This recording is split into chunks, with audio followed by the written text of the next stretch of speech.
नवरात्र में हमें कैसे रहना चाहिए, बड़ा सुंदर है। आप व्रत करते हैं, अच्छी बात है, सबको व्रत करना चाहिए। अगर हम दोनों मीटिंग व्रत ना कर सके तो एक मीटिंग व्यक्ति को व्रत करना चाहिए नवरात्र के समय में, और भगवती की आराधना करना चाहिए। समझ में आई बात?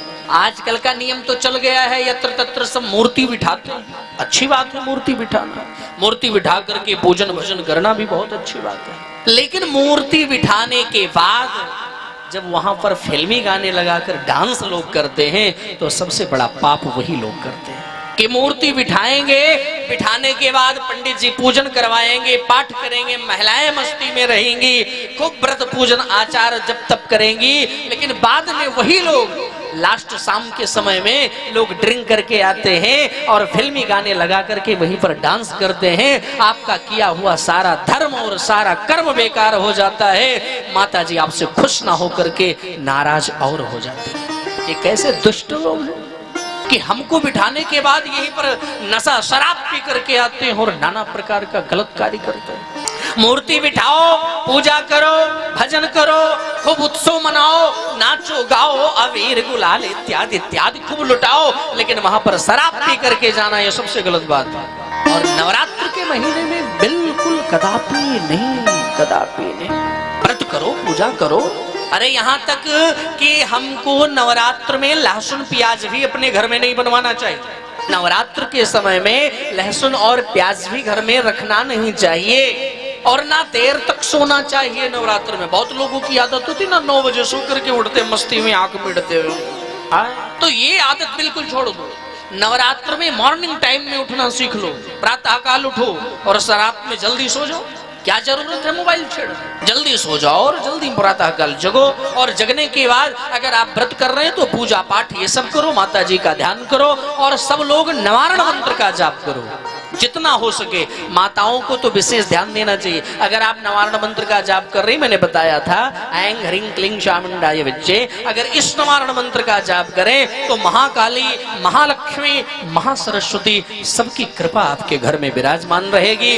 ना तो लक्ष्मी की कमी होगी और ना कोई संकट आ सकता है, और ना आप लोग ज्ञान में आपके कोई कमी रह जाएगी। घर में किसी प्रकार की कोई कमी नहीं रह जाएगी।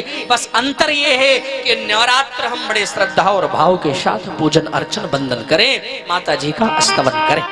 निवारण मंत्र का जाप बिल्कुल ना भूलें। 3 माला जाप तो हर व्यक्ति को करना चाहिए। 1 माला जाप करने में केवल 3 मिनट लगता है। कितना? 3 मिनट लगता है मेरी मैया। इसलिए नवरात्र बड़े ही भाव से आप करो, और निवारण मंत्र का जाप भी बड़े अच्छे से करो। और अगर इस बार आप निवारण मंत्र का जाप कर लो, फिर आप देखना हमको उसका अंतर प्रत्यंतर बताना कि महाराज जी ऐसा हुआ, कितना आनंद आएगा। और जितने भी हमारे भाई लोग हैं, आप लोग अगर कुछ ना कर पाओ, अगर दुर्गा सप्तशती का पाठ करना है तो आप जरूर पूरा दुर्गा सप्तशती ना पढ़ पाओ तो व्यक्ति को कुंजिका स्तोत्र का पाठ अवश्य करना चाहिए। किसका पाठ? कुंजिका स्तोत्र का पाठ अगर व्यक्ति कर लेता है तो माता जी की बहुत बड़ी कृपा होती है। और कुंजिका स्तोत्र का पाठ करने मात्र से ही आपका पूरा संपूर्ण दुर्गा सप्तशती फल मिलता है, केवल कुंजिका स्तोत्र से।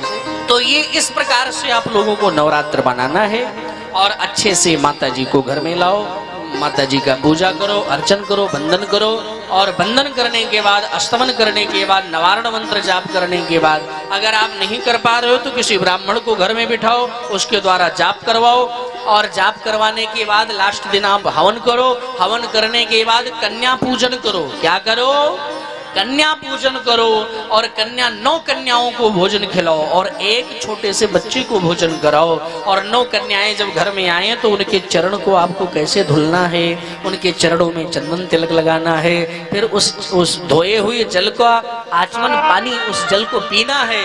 पीने के बाद समस्त कन्याओं से हमें आशीर्वाद ग्रहण करना है, और आशीर्वाद ग्रहण करके फिर उनको भोजन प्रसाद करवाना है। फिर बच्चों को, वो जो कन्याएं आपके घर में आई उन्हें दक्षिणा इत्यादि से अलंकृत करना है, सुंदर तरीके से उनको विदाई करना है। फिर दूसरे दिन आप ये काम करें, और अगर ये ऐसा आप काम कर रही हैं नवरात्र पूजन अद्भुत तरीके से, तो देखना माता दुर्गा की कृपा आपके परिवार पर बहुत अद्भुत तरीके से बरसेगी। ये मैं आप सबसे आग्रह करता हूँ हाथ जोड़ करके, ऐसा ही नवरात्र व्रत आप करें। और अगर ना कर पाए तो आप लोग अवश्य ब्राह्मण को बिठा करके जाप ताप कराएं, लेकिन जरूर जाप ताप करें या कराएं, कुछ भी करें, लेकिन नवरात्र बड़े सुंदर तरीके से मनाएं। अगर दोनों टाइम व्रत ना कर पाए तो एक टाइम व्रत जरूर करें, ये मैं आप सबसे आग्रह करता हूं।